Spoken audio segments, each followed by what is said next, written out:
Hello, and welcome to another episode of Father's Note. I am your host, Lionel Nelson. We have another interesting topic that we want to discuss with you tonight. And what we want to talk about growing up as a fatherless daughter, okay? Now, I know that a lot of times that even here on a Father's Note, we have focused a lot about our fathers and their impact on their sons, how important they are important to the lives of their sons as far as the nurturing, the molding, the maturing. You know, in my research, I find that we have a lot of daughters that grows up without their fathers in their life. And I was so surprised at the impact that has happened to them growing up without a father.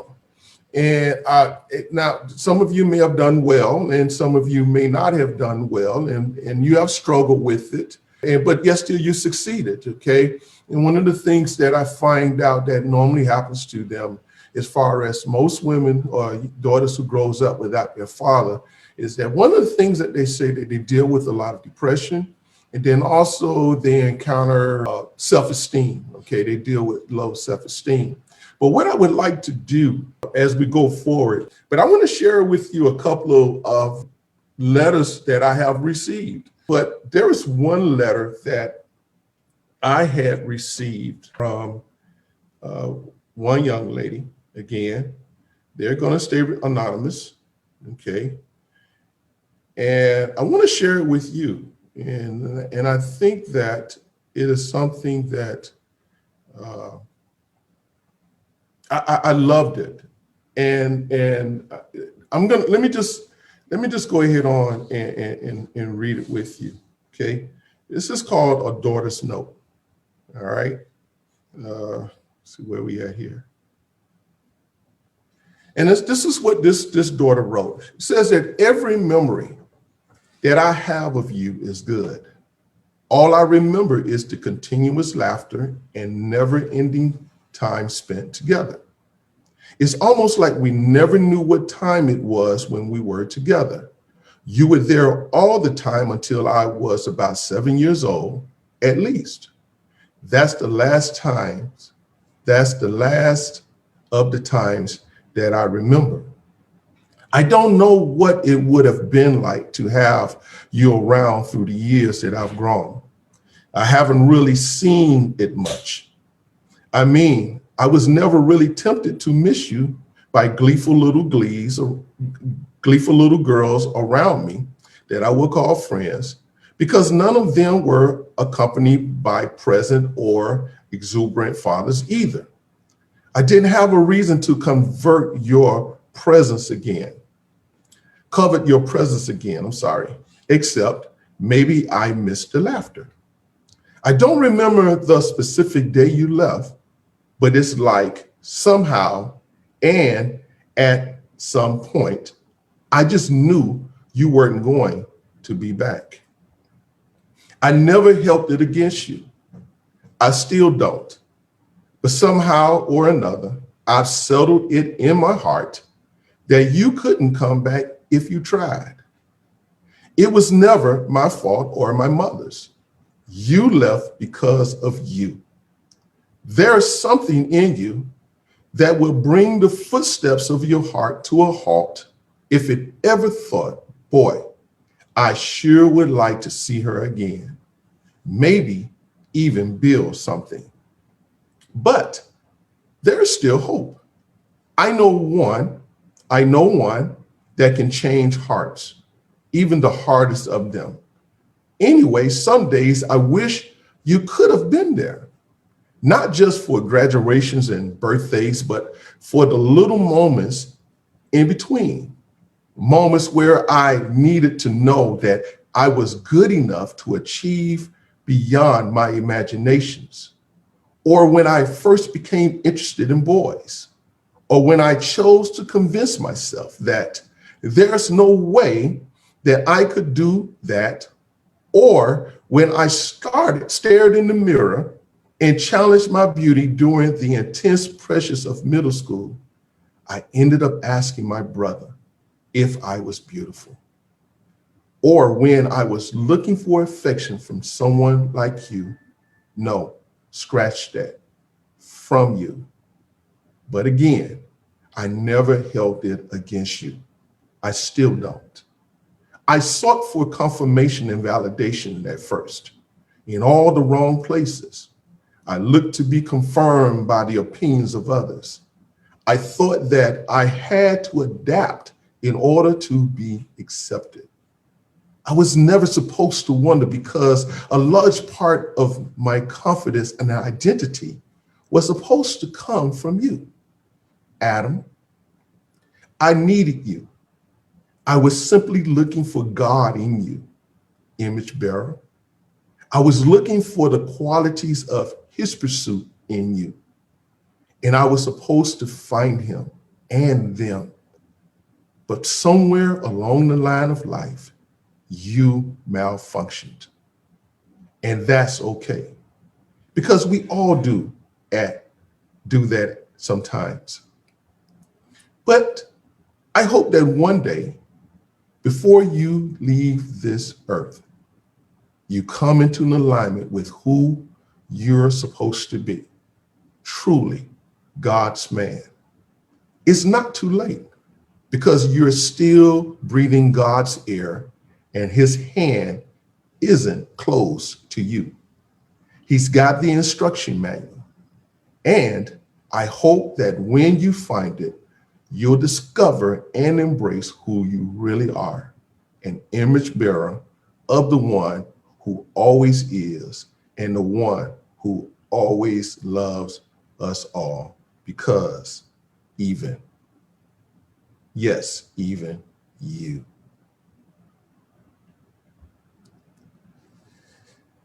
That was powerful. That was powerful. But listen to this, what she didn't do. She didn't attack him. She did not attack her father. Now, for those of you who may not know, I will share this much information from what I was able to garner, is that she hasn't seen her father in about 15, 16 years. But even now, as a young adult now, she's not attacking him, accusing him of anything, no more than, hey, look, you know what? You need God. And in the process of her saying that you need God, you know what she's doing? She's forgiving him. She's not holding that against him. In spite. And I believe that if he were to come back, that she would still accept him. At least that's what I think. No? So I think the worst thing to do is that even as if your father has been absent, I think the worst thing that you can do is to hold a grudge against him for that. You know, it's no question that, you know, we all have struggles. Men, listen, there's no question, men have struggles. Okay. I was searching the internet and I came across another letter that this lady had wrote to her son, to her father, and the website is called Orient's Method, Orient's Method, and the title of it was Fatherless Daughters: How I Beat the Negative Statistics.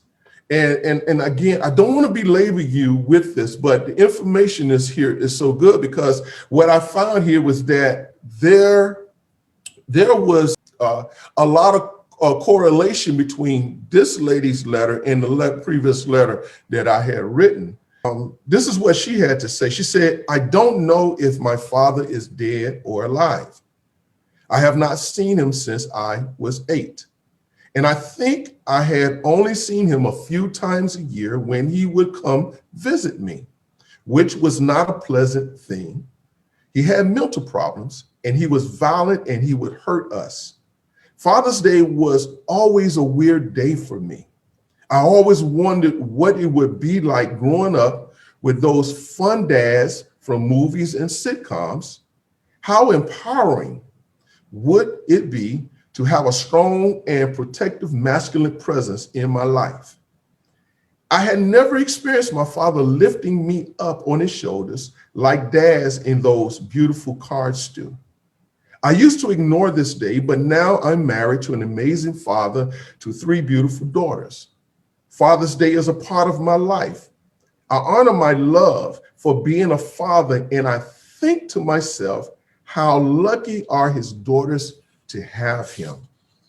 Apparently, growing up without a father is supposed to explicit me up. As I was doing my research for this article, this is what I found. Now, this is what they said are the negative effects of daughters growing up without fathers in their life, without father figures, being involved. Okay, they have fathers, but I'm talking about fathers that are involved in their life, okay, from adolescent through adulthood, okay? But this is what she pointed out. But this is how she responded to those negative points that they say that happens to daughters who are affected by the absence of their father, okay? And so one of them, she says this, she said, I was more likely to be aggressive, okay? Well, I was, let's call it passionate as a teenager. And sometimes I get easily triggered, but I'm not sure that not having a father was the main cause of that. She didn't blame that on not having a father there. The other one was, next bullet was, I was prone to depression. Okay, I believe that in this day and age, with all the external stressors like toxins and low quality foods, TV and social media, and exploring technology, most people will experience depression to some degree at one time or another, regardless of their family structure. I took the Strength Finder test and learned that my first strength is optimistic. You know what they say. You cannot be depressed and optimistic at the same time.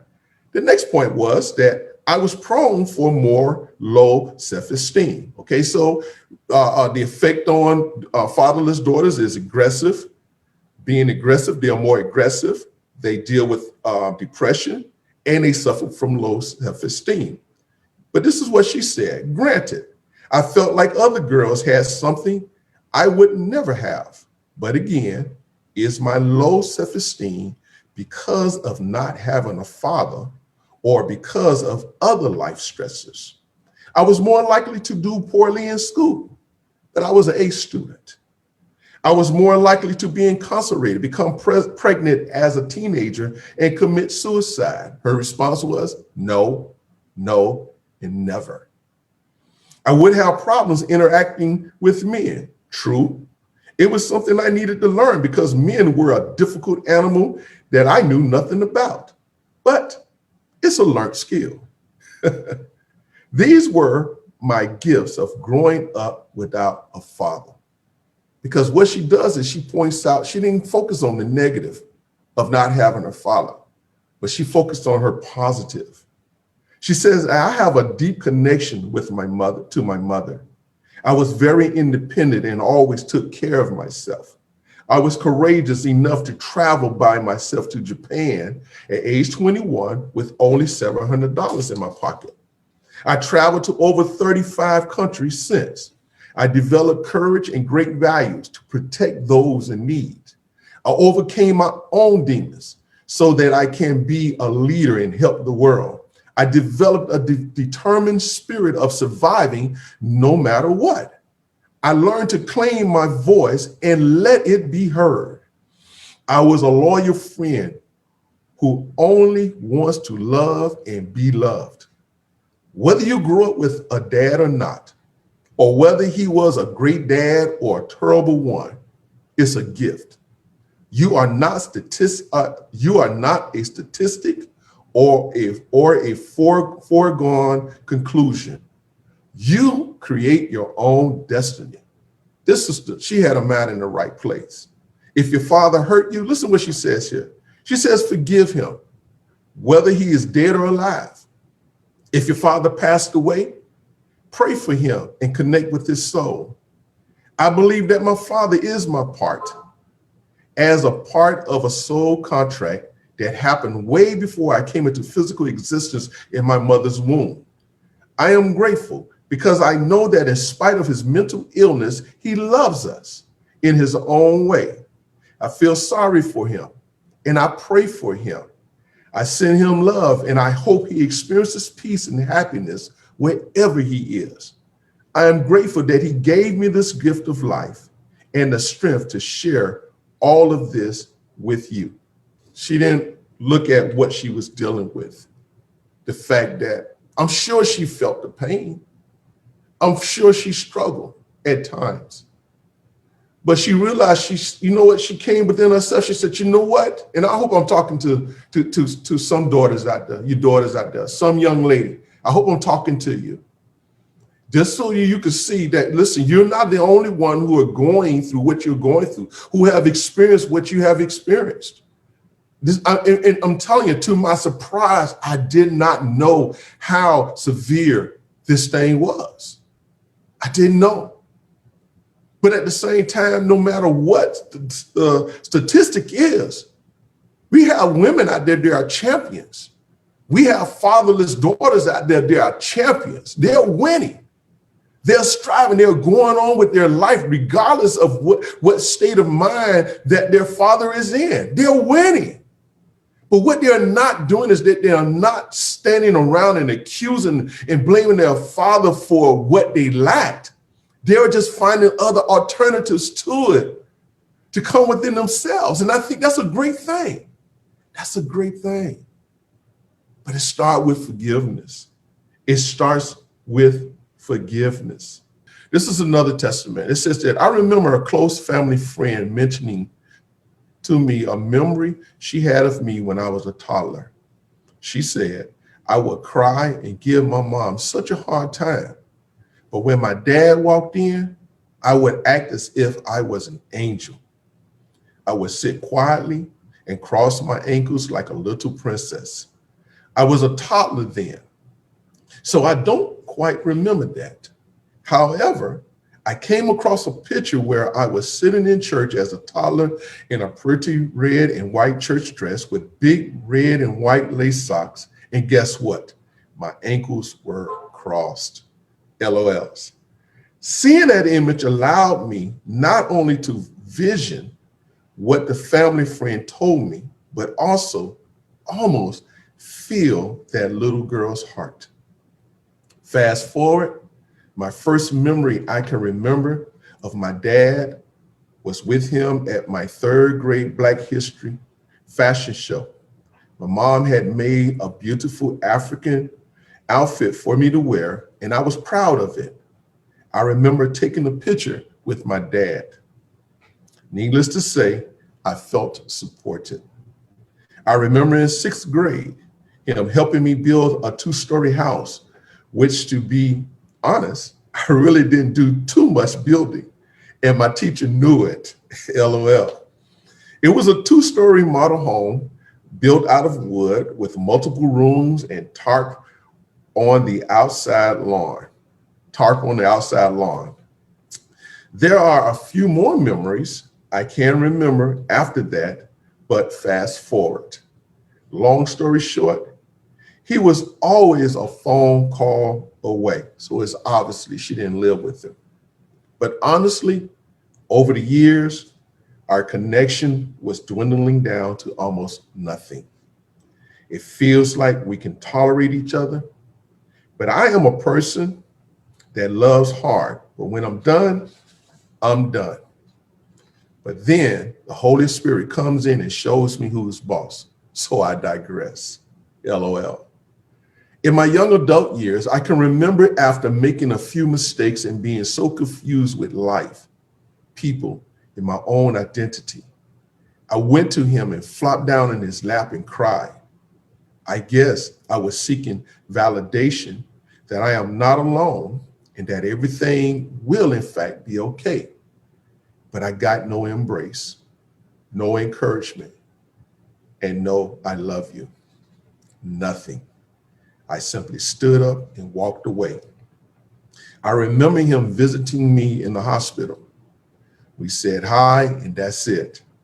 He sat down as if he was fulfilling an obligation. He sat for a few minutes, And when it was time for him to leave, we said bye or see you later, and he left. There was very little of any dialogue between us. During my young adult years, I had an encounter with God. He caught me totally off guard, and he said, I forgave you, so how dare you not forgive him? I forgave my father that afternoon without an apology, etc. And a huge weight was lifted off of my shoulders. That was one of the best things I've done and one of the best experiences I've ever experienced in life. I still have some more forgiving to do. I feel like I've taken so many hits, expecting, wanting things that did not happen, dusted myself off and tried again, only to experience the same thing all over again, that I have built up a wall of defense, a hard exterior. There is so much I can say, but I can't possibly cover everything in this letter, or I'll have myself a book here. To sum it all up, yes, my dad was always there physically and provided freely when he could. But honestly, emotionally, I was starving, so to speak. At one point, I felt invisible. I fought for his attention. I gave the benefit of the doubt, trying to ignore things, tried not to take things personal, thought I was tripping, quick to self-reflect, was in denial, tried to pretend things were okay, felt replaced, all the way until the most recent feeling of, okay, I have to take all expectations from this relationship. Now, to tell you the truth, I think they wanted to say more. And I would encourage you to finish writing this up. But we want to thank you for sharing that. But here it is, we have a daughter who wasn't fatherless, but yet that father didn't give her the attention that she still needed emotionally. So I say that to you fathers who may be listening, who are watching. And if you have daughters, one of the most important things that you can do, and I'm telling you now, and I'm guilty of this, and it's something I'm going to definitely, even myself, be working on. You got to learn how to be affectionate with your daughters. Your daughters need your affection. Just like some of the points that was made here. They need validation. They need to be told that they're beautiful. They need to be told that they're a jewel, they're a princess. You know, treat them like the princess. Just as you treat their mother as a queen, treat them as a princess. Okay? Do that. Look at this. It's called Fatherless Daughter Syndrome. That's what we're basically dealing with. That's what they're calling it. It says, I have accepted the fact. That's when a daughter accepts the fact that they will never have a relationship with their dad. It's called Fatherless Daughter Syndrome. Okay? This is a fact here. This is from the National Fatherhood Initiative. It says that daughters are less likely to engage in risky sexual behavior when they have consistent contact and a sense of closeness with their dads. So Dad, you are very, very important. Okay, if you don't want to have your babies, your daughters having a whole bunch of babies, apparently you're the one that can prevent that from happening. Oh no, because one of the things that I believe what daughters do is that, especially if they're not getting the love and affection from their fathers, I believe one of the things that they do is that they're going to look for it someplace. They're going to go somewhere looking for it. Any man can be a father. And I've said this before. This is I believe in this stuff. But it takes someone special to be a dad. Okay. Any man can be a father. He is. But you want to be able to call him dad. And that's what's important. Okay. There's nothing worse. I love this one here. There's nothing worse than a man that can be everything to everybody else except a father to their own child. Hey, fathers, dads, you know who you are? Hey, look, father your child. father your child, but what they want to be able to do, they need your presence. They need you to be there in their life, okay? Yes. I love this one too. A lot of fathers broke their daughter's heart long before any man. That's deep. I'm gonna let that sit a little bit. Yeah, that's deep. A lot of fathers broke their daughter's heart long before any man. Okay. Don't have anything else. Wow. A daughter needs a dad to be the standard which she will judge all men. I think there's nothing else need to be said after that.